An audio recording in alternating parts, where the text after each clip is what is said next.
नमो अरिहन्ताण नमो सिद्धाण नमो आयर्याण नमो उवझायाण नमो लोय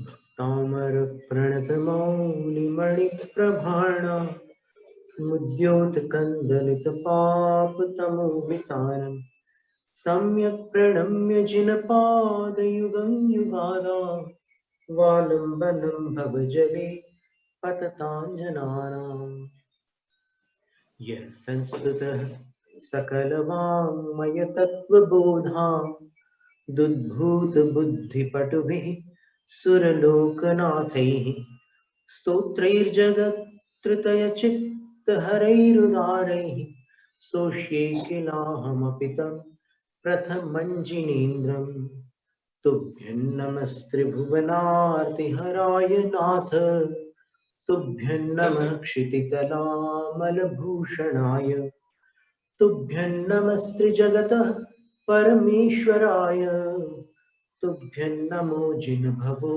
दधिशोषणाय।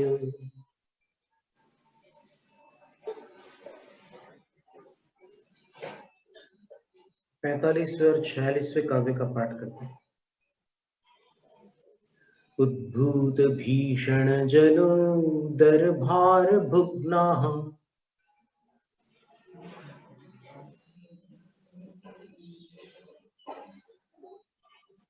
शोच्यां दशां गताश्च्युत जीविताशाः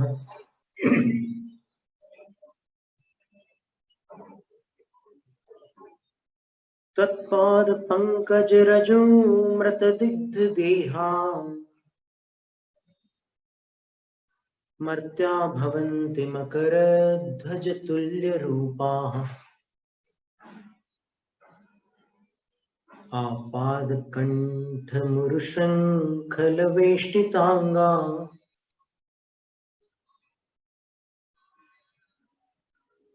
गाढ़ं बृहन् निगडकोटि निघृष्ट जंघाः तन्नाम मंत्र मनिषं मनुजाः स्मरन्तः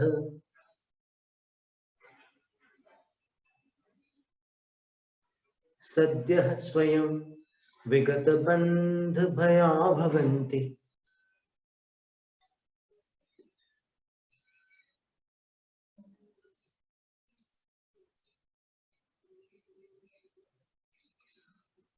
अब 47वां काव्य मत्तद्विपेन्द्र मृगराज दवानलाही संग्राम वारिधि महोदर बंधनोत्थम तस्याशु नाशमुपयाति भयं भीयेव यस्ताव कंस्तवमिमं मतिमानधीते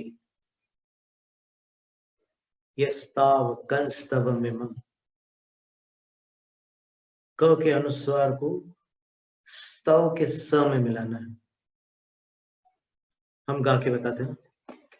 मत्तद्विपेन्द्र मृगराज दवान लाही संग्राम वारिधि महोदर बंधनोत्थम तस्याशु नाशमुपयाति भयं भीयेव यस्ताव कंस्तवमिमं मतिमानधीते।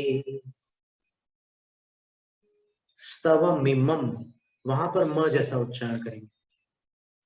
अब आप भी दोहराएंगे।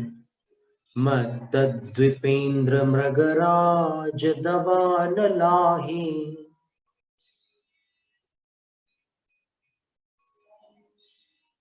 संग्राम वारिधि महोदर बंधनोत्थम तस्याशु नाशमुपयाति भयं भीयेव यस्ताव कंस्तवमिमं मतिमानधीते।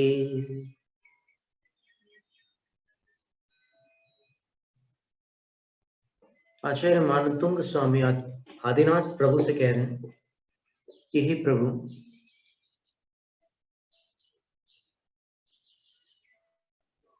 यह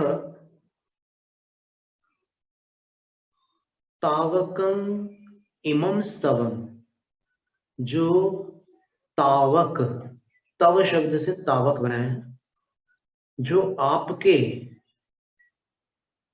इमम इस स्तवम स्तवन का अधीते,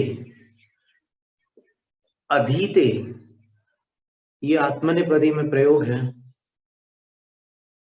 अधि उपसर्ग पूर्वक इण गतौ धातु का अधीते बना है। इसका अर्थ होता है पाठ करना, और यदि ये परस्मयी पदी में होता तो इसका रूप अध्येति बनता। अध्येति का अर्थ होता है अध्ययन करना, और अधीते का अर्थ होता है पाठ करना।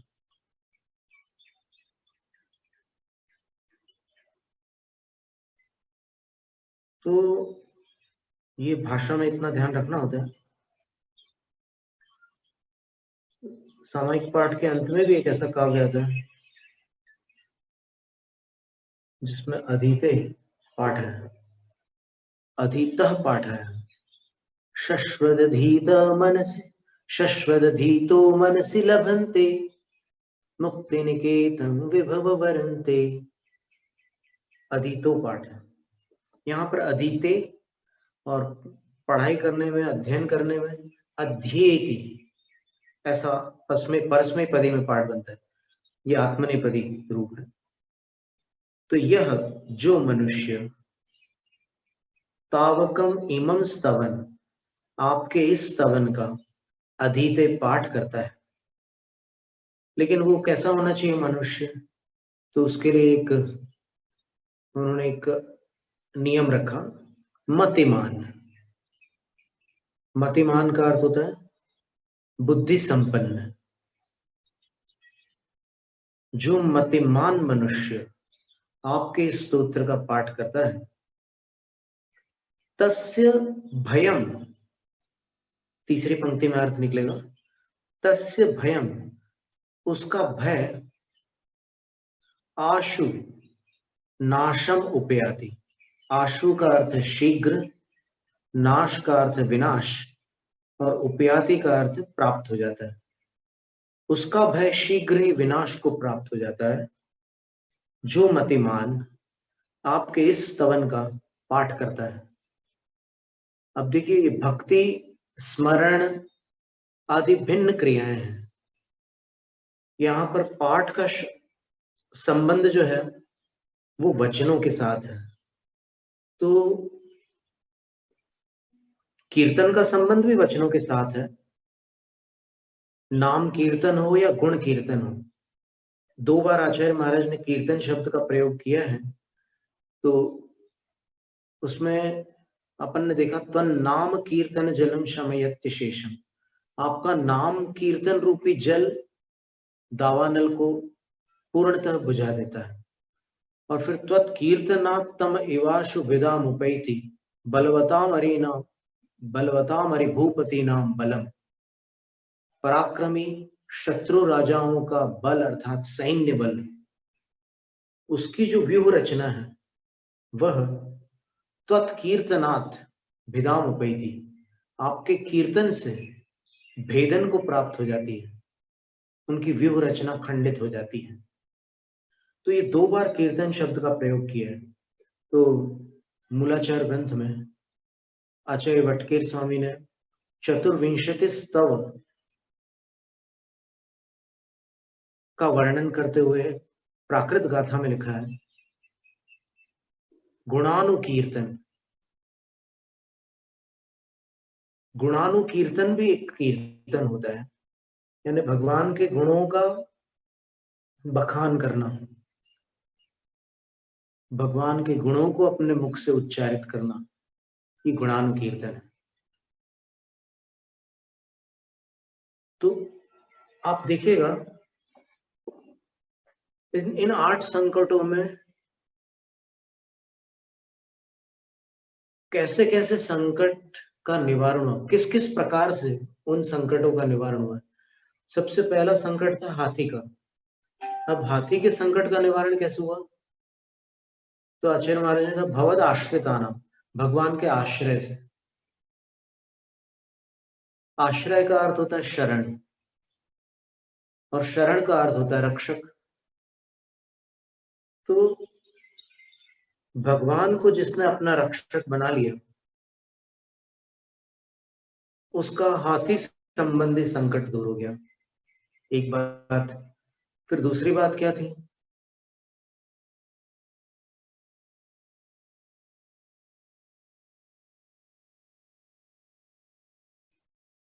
भगवान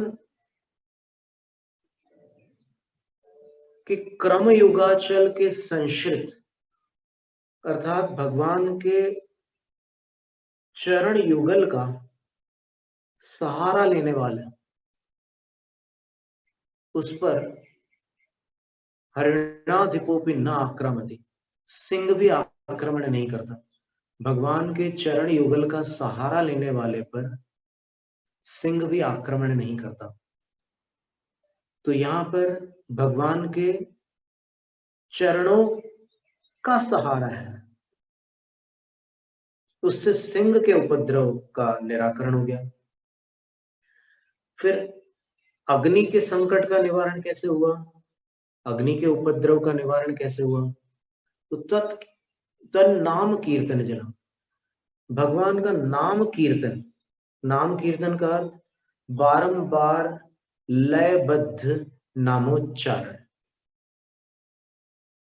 बार बार अपन लय में भगवान के नाम का उच्चारण करें तो वो नाम कीर्तन कहलाता है। तो उससे अग्नि का शमन हो जाता है। फिर सर्प के संकट का कैसे निवारण हुआ था? देखो, सब में भगवान की भक्ति तो भरी हुई है भक्त के अंदर, लेकिन संकट निवारण में उस भक्ति का कौन सा पहलू काम कर जाता है, उसका आचार्य मानतुंग स्वामी ने विभिन्न प्रकार से वर्णन किया। तो सर्प के संकट का निवारण कैसे हुआ? तो हृदय तन नाम नागदमनी, जिसके हृदय में आपका नाम ही नागदमनी बनकर के अवस्थित है, वह पुरुष सर्प को लांग कर चला जाता है, और वो भी भीषण क्रुद्ध सर्प को, और वो भी नागराज को लांग कर निकल जाता है। उसको कोई हानि नहीं होती, वो निडर होता है, निरस्त शंकर, निर्भीक होता है। तो हृदय में नागदमनी, भगवान का नाम ही नागदमनी बनकर हृदय में विराजमान हो, तब ये स्थिति होती है। अब युद्ध की बात आती है, तो व्यूह भेदन के समय बोल रहे हैं तत्कीर्तनाथ, आपके कीर्तन से। अब कीर्तन चाहे नाम कीर्तन हो या गुण कीर्तन हो, कीर्तन से लिखा है, इसका मतलब दोनों प्रकार के कीर्तन हो सकते हैं, नाम कीर्तन से भी अथवा गुण कीर्तन से भी। भिदाम उपेति, व्यूह रचना भेदन को प्राप्त हो जाती है शत्रु सेनाओं की। फिर विजय प्राप्त करने की जहां बात आई युद्ध में, जब चरम सीमा को प्राप्त हो गया युद्ध और रक्त की सरिताएं बहने लगी, योद्धा मरने मारने को उतावले हो गए, तब अंत में विजय किन को प्राप्त होती है? तो आचार्य कहते हैं तत्पाद पंकज वनाश्रयण जयम लभन्ते, युद्धे जयम लभन्ते। आपके पाद पंकज अर्थात चरण रूपी कमलों के वन का आश्रय लेने वाले विजय को प्राप्त हो जाते हैं।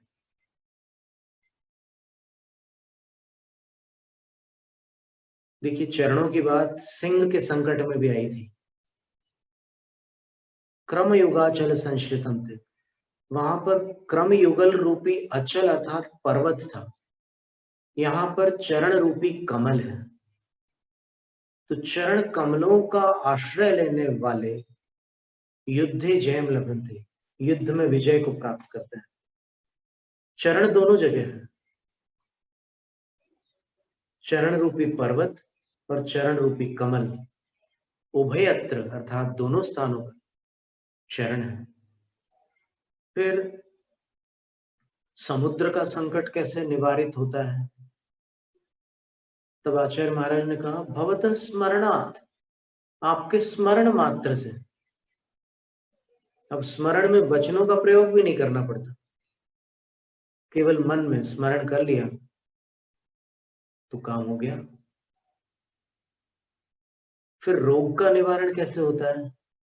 तो रोग का निवारण करने के लिए भगवान की चरण रज अपेक्षित है और चरण रज गंधोदक से प्राप्त होती है। जहां वास्तव में धूल पाई जाती है वहां गंधोदक में वो धूल आ जाती है, और जहां नहीं पाई जाती वहां पर जो गंध लेपन है उसी को चरण रज मान करके स्वीकार कर लिया जाता है। जैसे हमने उदाहरण दिया था जयोदय महाकाव्य में ज्ञान सागर मुनिराज ने जय कुमार भगवान के चरणों की केसर को अपने सिर पर तिलक के रूप में लगाता, ऐसा वर्णन है। फिर बंधन के संकट से मुक्ति कैसे मिली? तन्नाम मंत्रम अनिशम स्मरंत मनुजा विगत बंध भया भवन्ति। आपके नाम रूपी मंत्र का निरंतर स्मरण करने वाले मनुष्य बंधन के संकट से मुक्त हो जाते हैं।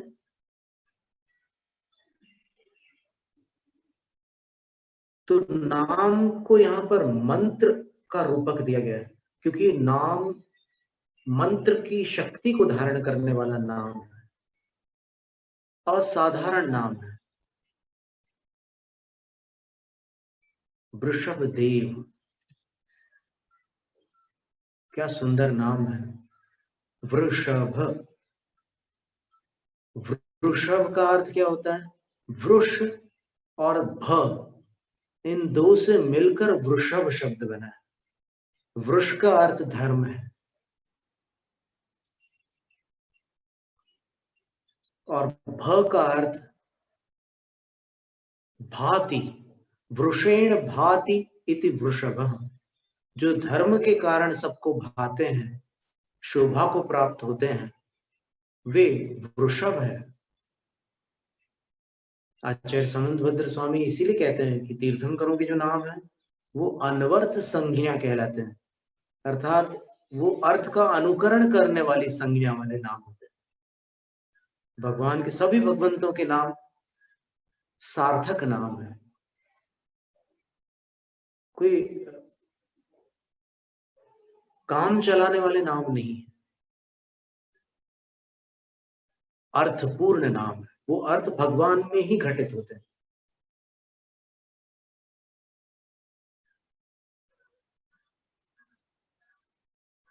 आचार्य विद्यासागर महाराज जी एक उदाहरण देते हैं। शांति प्रसाद कोई नाम था किसी का, और उनको एक बार गुस्सा आ जाता है जब कोई व्यक्ति उनको बार बार पूछता है कि आपका शुभ नाम, आपका शुभ नाम। तंग आकर के बोलते हैं कि कह दिया ना शांति प्रसाद, शांति प्रसाद, शांति प्रसाद। तो वो सामने वाला कहता है कि क्षमा चाहता हूं, इतना नाराज मत होइए वरना ज्वाला प्रसाद कहलाओ। ये उदाहरण आचार्य श्री देते हैं।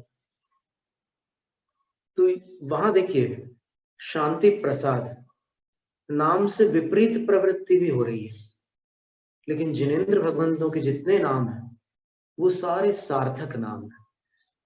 कभी भी उनके जीवन में कोई नाम से विरुद्ध कार्य नहीं मिलेगा, ये विशेषता है।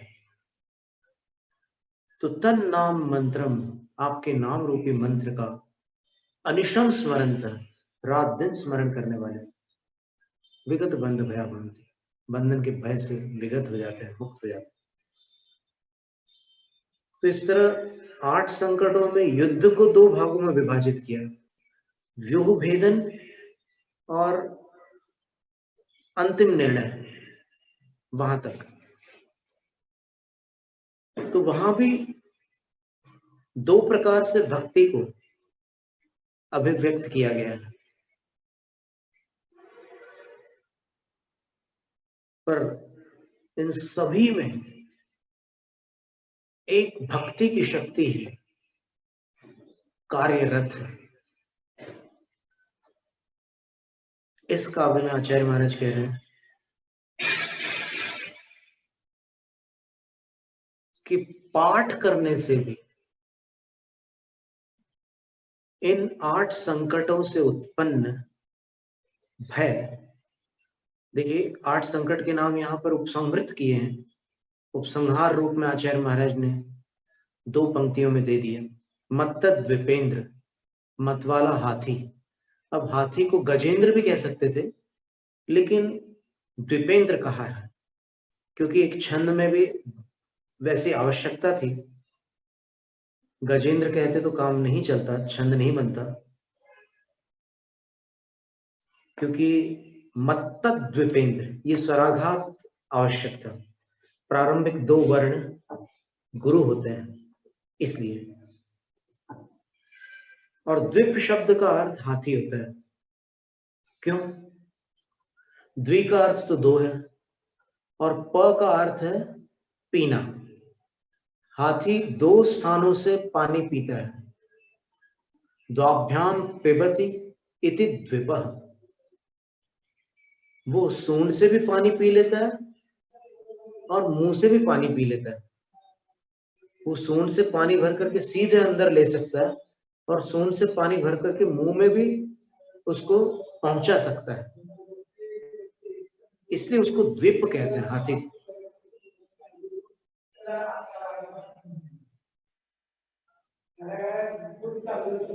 मत्त द्विपेंद्र, यहाँ पर द्विपेंद्र का अर्थ होता है हाथियों का राजा। तो मतवाला गजराज,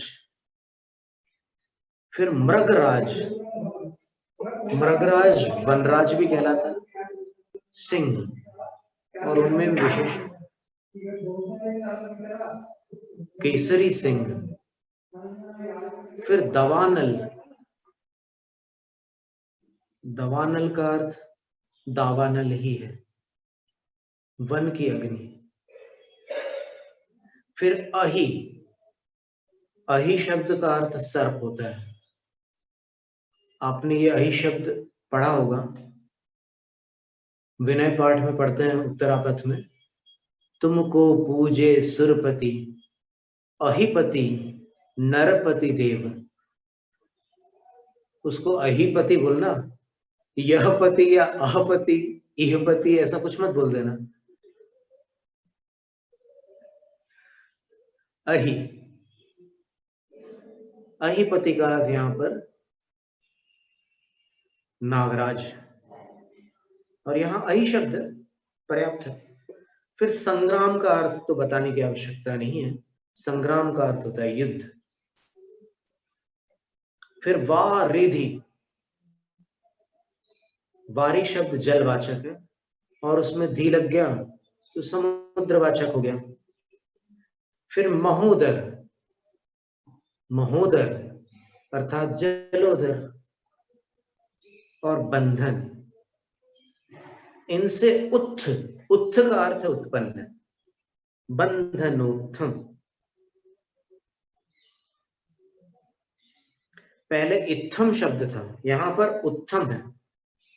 इत्थम का अर्थ होता है इस प्रकार, उत्थम का अर्थ होता है उत्पन्न।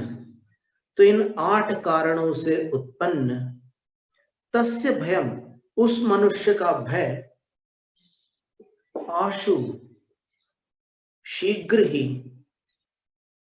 नाशम उपयाति, नाश को प्राप्त हो जाता है, भिया एव, मानो डर से ही नष्ट हो रहा हो। यह जो, उसका किसका? तो आचार्य कह रहे हैं कि जो मतिमान, जो बुद्धिमान, तावकम इमं स्तवम अदिते, आपके स्तोत्र का पाठ करता है। इस स्तोत्र के पाठ से भय नष्ट हो जाता है। जैसे हमने एक बार बताया था कि मुक्तागिरी की परिक्रमा में हम अकेले निकल गए और सवेरे का समय था, लगभग यही समय था, 25 मई 2001। तो थोड़ी बारिश गिरी होगी तो मिट्टी गीली थी, और पीछे जो झरना आकर के ऐसे नीचे गिरता है, परिक्रमा में अपन ऊपर से जाते हैं पहाड़ से, तो वो जल प्रवाह भी मिलता है अपने को। तो उसकी जो गीली मिट्टी थी, वहां पर शेर के पंजे के बड़े बड़े ऐसे दो निशान थे, दो पंजों के निशान थे, सामने के ही पंजे थे वो। अपन अनुमान से कह सकते हैं कि सामने के पंजे थे। और पास में जो हिरण और सांभर होते हैं, उनका मलमूत्र भी था। वो डर जाते हैं जब शेर से, तो मलमूत्र उनका विसर्जित हो जाता है। लेकिन पक्षियों की जो ध्वनि थी वो आकुलित नहीं थी। पक्षी जो चहचहा रहे थे, मॉकिंग बर्ड्स वगैरह कई पक्षियों की आवाजें आ रही थी वहां पर, उससे लग रहा था कि अभी शेर वैसे आसपास में कहीं नहीं है। वो रहता भी नहीं है इतना अधिक समय तक एक स्थान पर नहीं रहता। वो जब निकलता है अपने, जैसे डॉक्टर्स हॉस्पिटल में वार्ड्स के राउंड पर निकलते हैं, वो शेर भी अपने वन भ्रमण के लिए निकलता है। और वो शेर पट्टे वाला शेर व्याघ्र था, वो उस समय वहां पर नहीं था। लेकिन उसके पंजों के निशान देख करके थोड़ी देर के लिए हमारी धड़कनों में गति परिवर्तन हुआ था। और तब हमने इसी काव्य का पाठ किया था। पूरा भक्तामृत नहीं पढ़ा था हमने, केवल वही काव्य पढ़ा था, 39वां काव्य। भिन्नेभ कुंभ गलदज्वल शोणिताक्त मुक्ता फल प्रकर भूषित भूमि भागा। उस काव्य को पढ़ने के बाद हम अपनी सत्यनिष्ठा के साथ और अपनी अनुभूति के साथ ये कह सकते हैं कि कुछ देर में हमारा भय समाप्त हो गया था और हमने परिक्रमा बराबर पूरी की थी। क्योंकि वहां से लौटने का भी अवसर था हमें, लेकिन हम लौटे नहीं थे, हमने परिक्रमा पूरी की थी। अब ये कोई प्रशंसा की बात नहीं है, ये हमारी प्रशंसा की बात नहीं है, हम ये कहना चाह रहे हैं भक्तामर के काव्य का प्रभाव है। क्योंकि हमारी धड़कनें तेज हुई थी, इसका मतलब ये है कि हमने पूर्णतः भय पर विजय प्राप्त नहीं की है, तभी तो धड़कन तेज हुई। लेकिन भक्तामर का काव्य पढ़ने के बाद वो भय चला गया और फिर हमने परिक्रमा पूर्ण की थी। तो ये भक्तामर की कृपा मानते हैं हम। तो इन 8 कारणों से उत्पन्न हुआ भय, डर के ही, देखिए भीआईव, भय ही भयभीत हो गया पाठ सुनकर। अलंकारिक वर्णन है, लेकिन वर्णन वजनदार है। भय से सब भय खाते हैं, लेकिन भय भक्तामर पाठ से भय खाता है, ये इसका सार है। तो आचार्य महाराज ने यही बात लिखी है, आपके इस स्तवन का जो मतिमान पाठ करता है, उसका इन 8 कारणों से उत्पन्न हुआ भय, भय से मानो विनाश को प्राप्त हो जाता है, नष्ट हो जाता है। ये काव्य भी हमारा एक अनुभूत काव्य है, अर्थात इसका अभिप्राय जो है वो हमारी अनुभूति में आ चुका है उस 39वें काव्य के माध्यम से। जैसे 21वां काव्य भी हमारे लिए अनुभूत काव्य था। आपको स्मरण हो कि जब हमने पहली बार जैन मंदिर में शांतिनाथ भगवान के दर्शन किए थे भेड़ा घाट में, तब जो हमें अनुभूति हुई थी, जो आनंद आया था, बिल्कुल वैसा ही वर्णन आचार्य मानतुंग स्वामी ने 21वें काव्य में किया है। और पूरा भक्तामर हमें तो ऐसा लगता है कि हमारे रग रग में बसा हुआ है, इतना आनंद आता है, कभी इससे हमें थकान नहीं आती। भक्तामर काव्य में हम कभी नहीं थकते, हमेशा वैसा ही नया आनंद अनुभव में आता है। अभी जैसे हम ये अर्थ कर रहे हैं एक एक शब्द का, तो हमें ऐसा लग ही नहीं रहा है कि हमने पहले भी कभी इसके अर्थ किए हैं। हमें ऐसा लग रहा है कि हम पहली बार ही इसको पढ़ रहे हैं। तो वो आनंद जो पहली बार आता है, वैसा हमेशा आता है। अभी आपने चारित्र चक्रवर्ती एक पुस्तक है, उसका नाम सुना होगा, जिसमें आचार्य शांति सागर महाराज श्री की जीवनी है।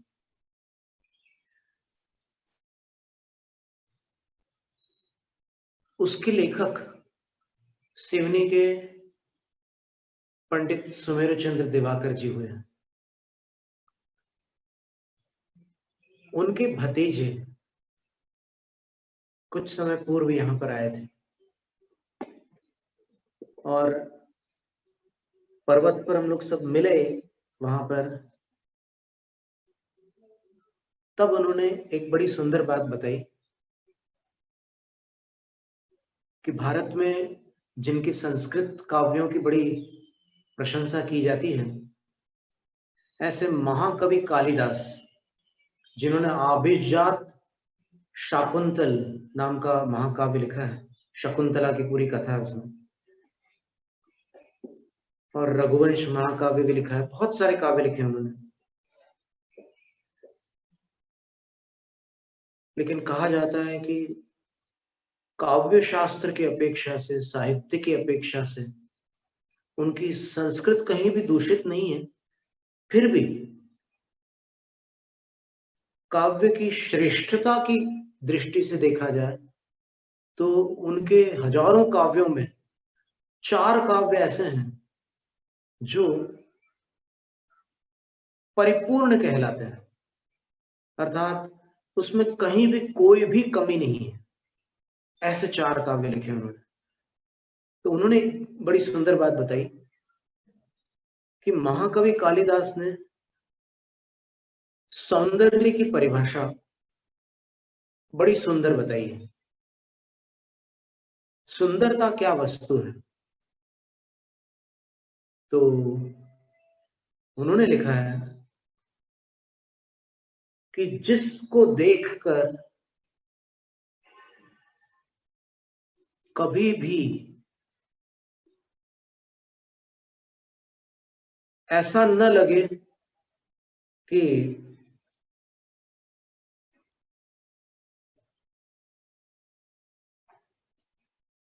कोई कमी आई है,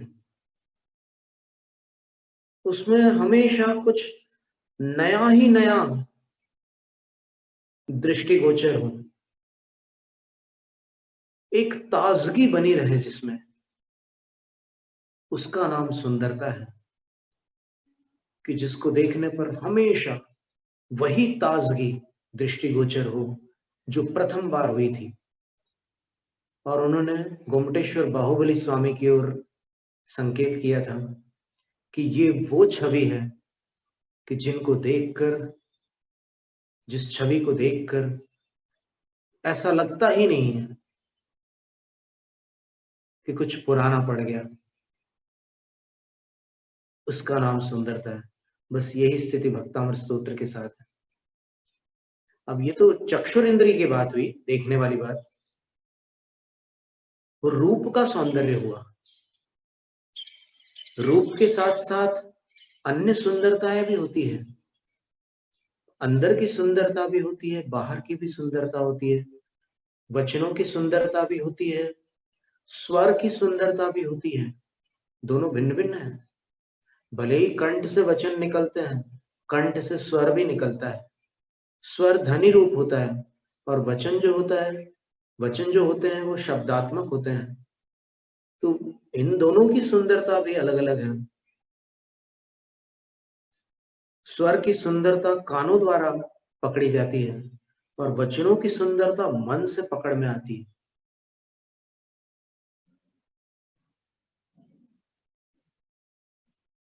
इसी तरह अन्य भी सुंदरताएं हैं। भक्तामर स्तोत्र सर्व प्रकारेण सुंदरता से परिपूर्ण है और ऐसा कहा जा सकता है कि वास्तव में इस पंचम काल में तो अप्रतिम है, अद्वितीय है। इसका पद्यानुवाद देखते हैं।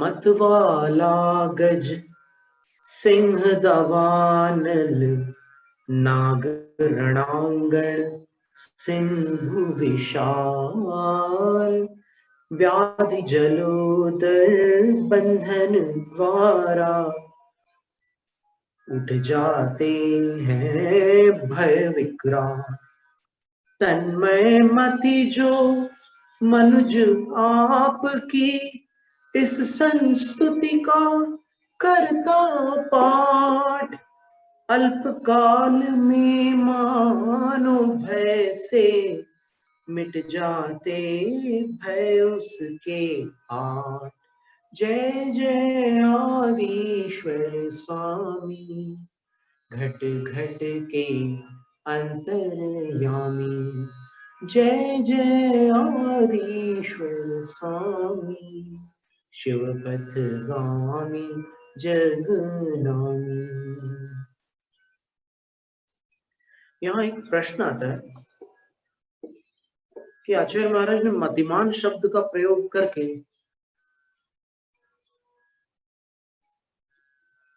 क्या पक्षपात नहीं किया? ऐसा किसी के मन में प्रश्न आ सकता है, क्योंकि हम तो होशियार नहीं है। कई लोग बोलते हैं ना कि हम तो उतने बुद्धिमान नहीं है, हमारे तो साधारण बुद्धि है, हम बुद्धिमान यानी बुद्धि संपन्न की श्रेणी में नहीं गिने जा सकते। तो हमें भक्तामर से लाभ मिलेगा कि नहीं मिलेगा? तो अब यहां पर अपने को इसका अर्थ इस तरह से घटित करना होगा कि इसमें किसी को निराशा उत्पन्न ना हो। मतिमान का अर्थ मति संपन्न है, और मति किस विषय में, इस प्रश्न को यहां पर बीच में अपने को उपस्थित करना होगा। किस विषय में वो मति संपन्न है? तो इसका अपने को उत्तर यही मिलेगा कि जो भगवान की स्तुति करने में अपनी मति को पूरी तरह से वहां अर्पित कर चुका है, वह मतिमान है। जिसकी मति भक्तामर में है, ऐसा मतिमान। क्योंकि अपन देखते हैं कि कई बार जब किसी प्रवृत्ति की अपने को आदत पड़ जाती है, तो अपन फिर वह प्रवृत्ति सावधानी से नहीं करते। जिससे माताओं को, बहनों को अनुभव है कि बरसों से रसोई करने के बाद भी हाथ जल जाते हैं। क्यों जलते हैं? क्योंकि भोजन बनाने की आदत है, और आदत के कारण सावधानी में चूक हो जाती है, और दृष्टि हटी, दुर्घटना घटी। ये कहावत है, रोडवेज की कहावत है, पर ये सब जगह लागू हो जाती है। असावधानी हो जाती है। तो भक्तामर में यदि ऐसी स्थिति बन रही है, तो भय का नाश नहीं हो सकता। कितनी बार अपन देखते हैं कि भक्तामर पाठ करते समय अपन कितने इशारे कर लेते हैं। भक्तामर पढ़ते पढ़ते भक्तामर प्रणत मौलि मणि प्रभाण मुद्योतकम, ये क्या है? आप ये उंगलियों से तो पूरा वार्तालाप कर रहे हो, आप आंखों के इशारे कर रहे हो, सिर हिला रहे हो, और सारा काम करवा रहे हो आप। तो ये भक्तामर हो रहा है या वार्तालाप हो रहा है? मुंह से भक्तामर, वचन से भक्तामर, और तन से कुछ और चल रहा है। तो इसका नाम मतिमान नहीं है। मतिमान का अर्थ है जो भक्तामर के विषय में मति संपन्न है, जो भक्तामर में अपनी पूरी मति समर्पित करके पाठ कर रहा है, उसकी बात चल रही है। तो अब तो किसी को कोई वो नहीं है ना, विकल्प, समाधान हो गया। स्तोत्र पठन में मेरे द्वारा यदि जो कहीं कहीं प्रमाद से कुछ अर्थ वाक्य पद मात्रा छूट गई, सरस्वती मेरी उस त्रुटि को कृपया क्षमा करें और मुझे कैवल्य धाम में मां विलंब धरे। वांछित फल दात्री चिंतामणि सदृश मात तेरा, वंदन करने वाले मुझको मिले पता मेरा। बोधि समाधि विशुद्ध भावना आत्म सिद्धि मुझको मिले और मैं पा जाऊं मां मोक्ष महासुख को। उदक चंदन तंडुल पुष्प कैश चरु सुदीप सुधूप फलार्घ्य कै, धवल मंगल गान रवा कुले, वृषभ देव जिनेन्द्र महं यजे। ओम ह्रीं सर्वोपद्रव निवारकाय प्रथम तीर्थकराय मानतुंगाचार्य देव संस्तुताय वृषभ जिनेन्द्राय अनर्घ्य पद प्राप्तये अर्घ्यं निर्वपामीति स्वाहा। नमस्ते महाराज जी, शामी महाराज जी, बहुत अच्छा लगा आज हमारी आपको। माता के लिए उदक चंदन तंडुल पुष्प कैश चरु सुदीप सुधूप फलार्घ्य कैः, धवल मंगल गान रवा कुले, जिन गृहे जिन सूत्र महं यजे। ओम ऐं अर्हं सर्वज्ञ समुत्पन्नायै दिव्यध्वनिरूपायै स्याद्वादकेतनायै अंगांग बाह्य भावितायै केवल ज्ञान कार्य कारणायै केवल श्रुत केवल समुत्पन्नायै सम्यक दर्शन तिलकायै सुविशुद्ध सम्यक दर्शन तिलकायै सम्यक चारित्र वस्त्राभरणायै जगन्मात्र स्वरूपायै भगवती जिन्वाणी सरस्वती देव्यै ह्रीं श्रीं नमः। अनर्घ्य पद प्राप्तये अर्घ्यं निर्वपामीति स्वाहा।